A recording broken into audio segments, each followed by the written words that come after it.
में जब transfer of power हुआ,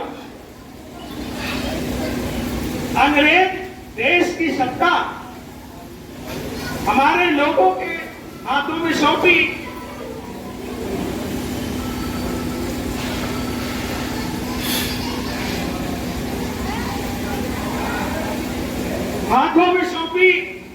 और बाबा साहब चूंकि उस समय के पॉलिटिकल फील्ड में सबसे पढ़े लिखे और योग्य व्यक्ति बाबा साहब थे, जिनको देश का कानून बनाने का अधिकार मिला।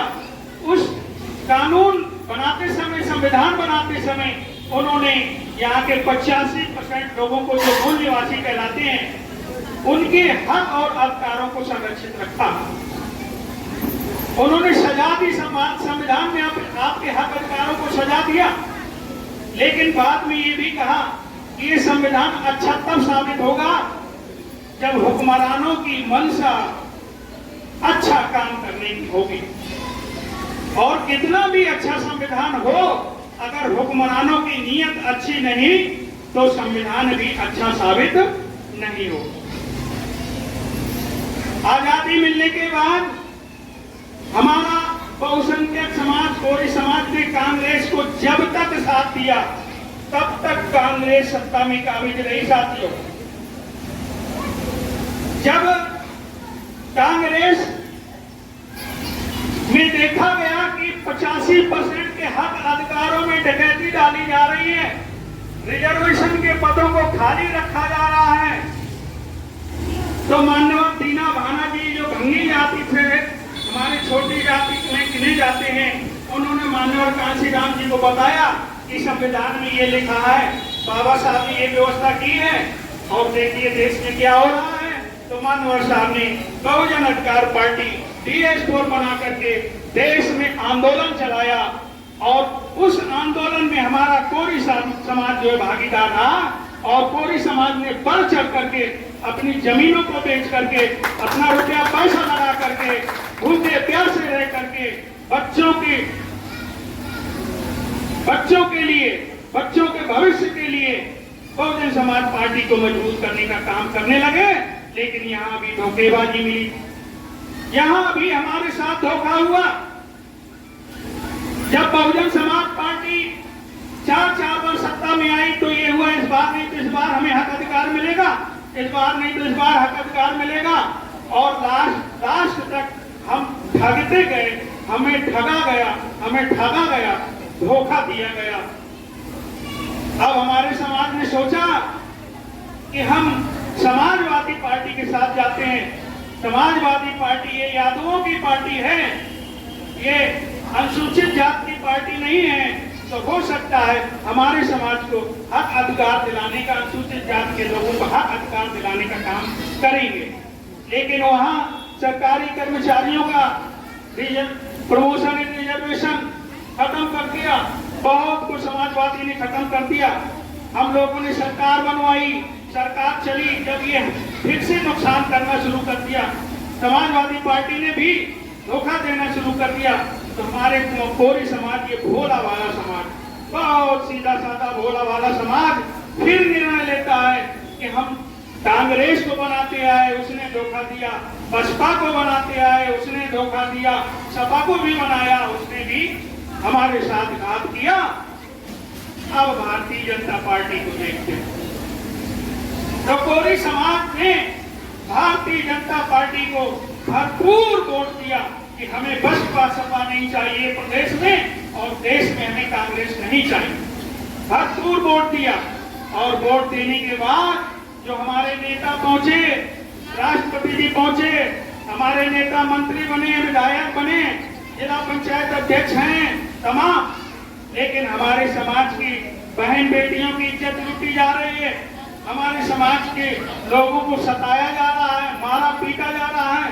लेकिन भारतीय जनता पार्टी की सत्ता होने के बाद भी हमारे नेताओं का मुंह नहीं खोला। हमारे समाज के बीच के ही एक इनके जैसे साथी समाज की लड़ाई लड़ रहे हैं, पत्रकार रविंद्र भाई जी के जैसे साथी समाज की लड़ाई लड़ रहे हैं, आशीष जी के साथी जैसे साथी समाज की लड़ाई लड़ रहे हैं, और खूब मंत्रियों को, विधायकों को सूचनाएं जा रही हैं, लेकिन उनका मुंह बिल्कुल नहीं खुल रहा है। अब हमारे समाज के नुमाइंदे सरकार में होने के बाद भी, सत्ता में बैठे होने के बाद भी बहन बेटियों की इज्जत तार की जा रही है। यही हाल बिहार में है, यही हाल पूरे देश में है। हमारा समाज सीधा साधा भोला भाला है, इसलिए ये हमारे साथ हो रहा है। लेकिन अब हमें निर्णय करना है कि हम कांग्रेस को देते आए, तब क्या हुआ? सपा को वोट देते आए, तब क्या हुआ? बसपा को वोट देते आए, तब क्या हुआ? ये हमें बुद्धिजीवी वर्ग को विचार करना है। और अब हमको किसी के झांसे में नहीं आना। अब हमको हमारे जो मसीहा अवतार ले चुके हैं पटना बिहार से, उनकी पार्टी को, हमारी अपनी पार्टी को मजबूत करना है और शासक बनना है। जिसकी सत्ता होती है, जो शासक होता है, उस समाज के ऊपर अन्याय अत्याचार नहीं होता। हमारे आईपी गुप्ता जी ने निर्णय लिया है, प्रण किया है कि पूरे देश में घूम घूम करके हर प्रदेश में हम अपनी सरकार बनाने का काम करेंगे, देश में भी सरकार बनाने का काम करेंगे। जब हमारी सरकार होगी तो हमारी बहन बेटी सुरक्षित रहेंगी, हम नौकरियां भरपूर देंगे और इसी तरीके का अन्याय अत्याचार के सब रोकने का काम।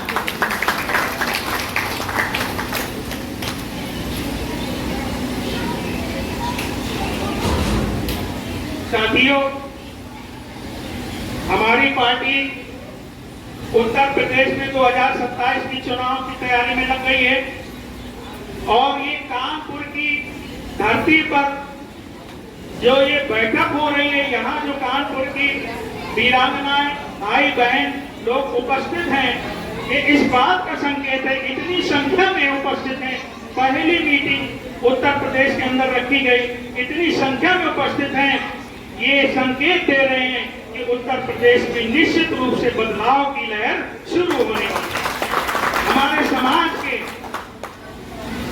मसीहा ने जो तहलका बिहार में मचा रखा है, वो केवल बिहार में ही नहीं दिख रहा है, उसका असर उत्तर प्रदेश में, आसाम में, पश्चिम बंगाल में, मध्य प्रदेश में, भारत के लगभग सभी राज्यों में उसका असर दिख रहा है।